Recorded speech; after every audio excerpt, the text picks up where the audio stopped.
수술 시간 자체는 그렇게 오래 걸리진 않는 것 같은데 디자인할 때 시간이 꽤 오래 걸리거든요. 디자인이 끝나면은 이제 반은 끝난 것 같은 좀 후련한 마음이 있어서 수술을 좀 편하게 들어갈 수 있는 것 같아요. 네, 성형수술 중에 가장 많이 하는 게 쌍꺼풀 수술인 것 같은데 네. 쌍꺼풀 수술은 혹시 어떤 방법들이 있나요? 명확하게 구분되지 않는 부분이 있어서 약간 그런 부분 위주로 제가 좀 설명을 한번 드려볼게요. 피부를 절개를 해서 만들어주면 쉽게 말해서 절개법. 절개를 하지 않고 만들어주면 이제 비절개법. 크게 두 가지로 나눌 수 있어요. 그러면 절개를 하지 않고 어떻게 만드냐? 엄밀히 말하면 완전 비절개는 아니고요. 이제 미세 절개를 통해서 이제 흉터가 남지 않는 아주 미세한 구멍을 통해서 실이 이제 왔다 갔다 하면서 이제 그 피부와의 연결을 만드는 건데, 이제 그 사이에 부분 절개라고 하는 것도 있죠. 그거는 어떻게 보면 이제 절개를 일부만 하면서 그 연결을 만들어 주는데, 취지는 절개법에 어떤 그 흉터가 남는 그런 단점을 보완하고 비절개법에 잘 풀릴 수 있는 그런 단점을 보완하기 위해서 나온 수술이지만, 절개법의 단점인 그런 흉터를 일부만 또 가질 수 있고, 그렇다고 해서 완전한 고정력을 가질 수 있느냐, 그거에 대해서도 의문이 있고, 쌍꺼풀은 어느 하나 딱 이 방법이 맞다라고 할 수 있는 수술은 아니고요. 각자의 눈에 맞게 수술이 좀 진행돼야 될 것 같아요.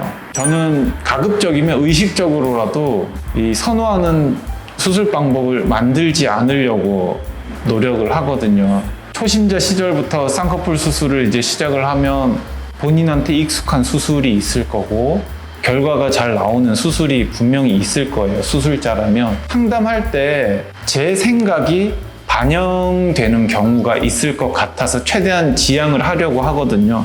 이제 가령 이 환자는 꼭 절개가 필요한 환자인데 나는 비절개법이 편하기 때문에 당신은 비절개법으로도 충분히 쌍꺼풀을 만들 수 있다라고 한다든지, 비절개법으로도 충분히 자연스러운 쌍꺼풀이 나오는데 절개를 해야 된다.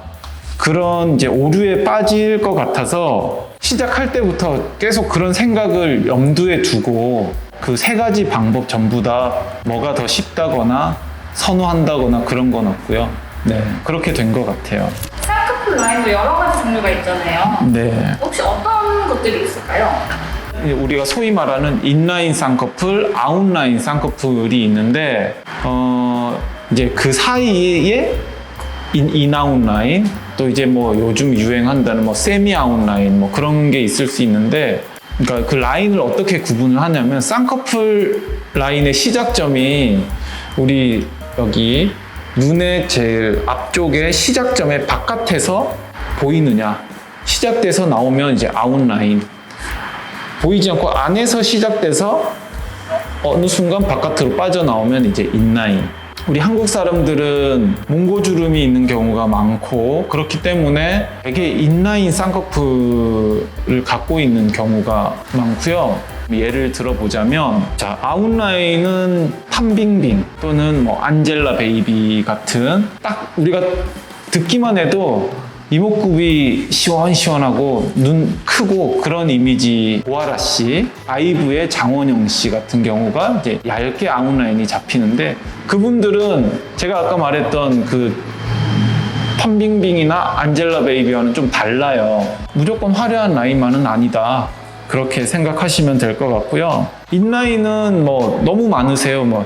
전지현 씨, 손예진 씨도 다 인라인이고, 수지나 지수, 되게 단아하고 곱상하고 깔끔한 그런 되게 얼굴의 연예인들이 다 인라인을 하고 있고, 인아웃라인은 사실은 되게 찾기가 어려웠어요. 인아웃라인을 하고 있는 연예인이 누가 있을까 막 찾다가, 제가 최근에 조금 주목하고 있는 배우가 이제 고윤정 씨가 있는데, 그분이 보면 양쪽이 약간 달라요. 약간 귀여운 느낌도 있고, 또는 또 세련된 느낌도 있고, 서구적인 느낌도 있구나. 그래서 뭔가가 다르구나, 좀 그런 게 좀 느꼈고, 깔끔한 인아웃 라인으로 잘 했던 분은 저기 아이브의 이서 씨가 인아웃 라인으로 잘 빠졌던 라인 같아요. 보통 쌍꺼풀은 혼자서 만들어서 이렇게 라인을 잡아보시는 분들이 많잖아요. 네. 근데 이제 눈두덩이가 두껍거나 지방이 많아가지고 되게 좀 어려우신 분들이 있잖아요. 네. 그런 분들은 어떻게 집에서 혼자서 잡아볼 수 있는 방법이 있을까요? 그런 분들은 그냥 병원에 내원해서 상담 받으시면, 물론 상담 때도 잘 안 잡혀요, 그런 분들은. 그래서 그 잡히는 그 순간을 딱 봐야 돼요. 예, 그 순간을, 왜냐하면 그런 분들은 잡았다가도 툭 놓으면 바로 원상복구되거든요. 쌍꺼풀은 보통 몇 미리로 해야지 대박이 날 수 있을까요? 저는 그 미리수를 미리 체크하지는 않고요. 예전에는 전 몇 미리가 어울려요, 몇 미리 잡아야 돼요, 이런 분들이 있었는데, 사실은 저는 그게 의미가 없다라고 생각을 하는 게, 피부 컨디션에 따라서 1, 2mm 오차가 되게 다르거든요. 그 다음에 미리수를 잴 때 이마를 얼마만큼 당겨서 재는지, 또 미세하게 오전인지 오후인지, 아침에 이제 눈이 부어 있을 때 재는지, 오후에 붓기가 빠졌을 때 재는 거냐에 따라서 미리수가 조금씩 차이가 나요. 그래서 저는 상담할 때도 미리수를 잘 얘기를 안 하는 게, 몇 미리로 수술을 합시다 했는데, 수술하는 날 대부분 이제 오전에 하겠죠. 눈이 부어 있는 상태에서 그 미리수로 잡으면 상담했을 때의 그 느낌이 안 나올 수가 있거든요.